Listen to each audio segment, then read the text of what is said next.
So in the second part of this chapter, we're going to learn about security policy, acceptable use policy, and security management best practice. In Chapter 2, we learned that an information security policy is an aggregate of directives, rules, and practices. It prescribes how an organization manages, protects, and distributes information. It is helpful to distinguish 4 types of security policy documents. So first type is Information Security Strategic Plan, which addresses the long-term goals for maintaining security for assets. The second type is Security Plans, which provide security controls in place and planned to meet strategic security objectives. The third type is Security Policy, which describes the rules and practices that enforce security.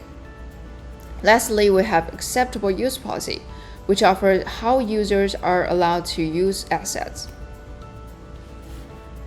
So the purpose of information security policy is to ensure that all employees in an organization, especially those with responsibilities of assets, understand the security principles in use and their individual security-related responsibilities.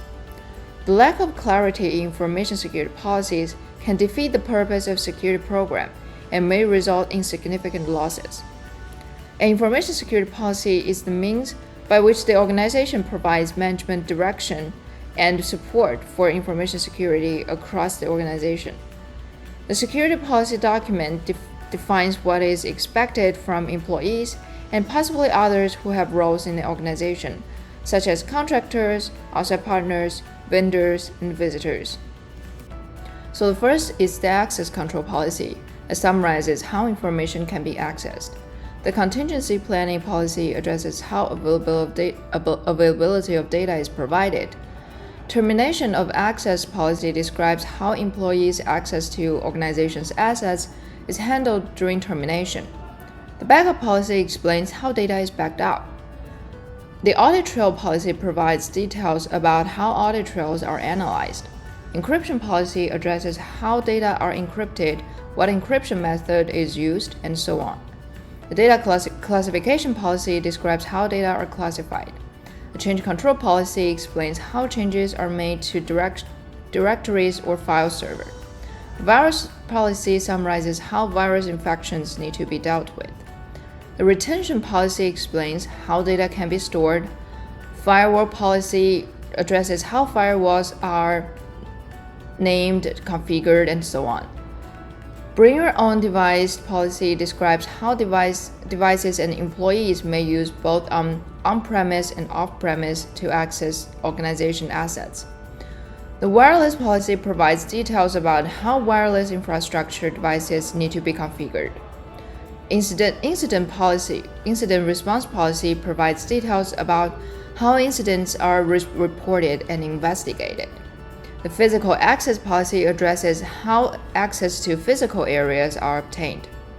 The security awareness policy explains how security awareness is carried out. Network security policy describes how network systems are secured. Finally, the cloud computing policy deals with security aspects of using cloud computing resources and devices. A chief information security officer and a security manager are ultimately responsible for developing these policies. Typically, a security analyst is tasked with the actual formulation of policy documents, which are then approved by higher management. Typically, a security policy document includes the following sections. The first section is an overview.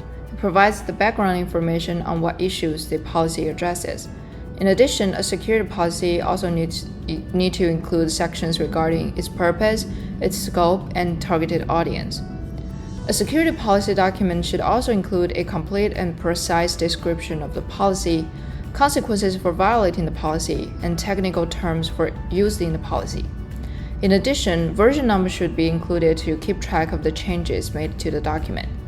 A good source of guidance for developing a security policy document is a set of templates provided by the System Administration, Audit, Network, and Security Institute. The figures here on the slide display information security policy templates as well as an example of security policy document. The standards of good practice for information security provides a useful set of guidance for the creation, content, and the use of security policy documents. The guideline can be categorized into 4 components. The first component is responsibility identification. The security policy should identify those responsible for ratifying policy document. It should also distinguish responsibilities of all relevant individuals to comply with the policy. Furthermore, individuals responsible for protecting specific assets should be identified.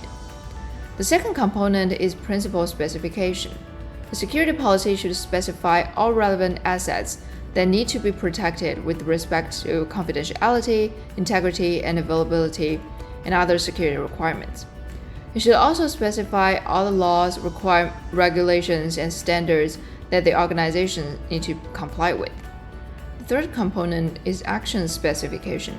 The security policy should specify all individuals are made aware of the security policies and their responsibilities, and all assets are subject to risk assessment periodically and before a major change.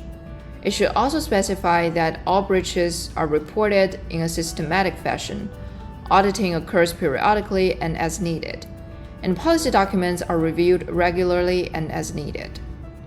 The last component is acceptable use. A security policy should include documentation of what behaviors are required, acceptable, and prohibited with respect to various assets. Furthermore, it needs to address responsibility for establishing, approving, and monitoring acceptable use policies. The Chief Information Security Officer should designate an individual or a group of responsible for monitoring the implementation of the security policy. The responsible entity should periodically review policies and make any changes needed to reflect the changes in the organization's environment, asset suite, and business procedures. In addition, a violation reporting mechanism is needed to encourage employees to report any violation. So in this slide, we're going to talk about a specific security policy. It's called acceptable use policy.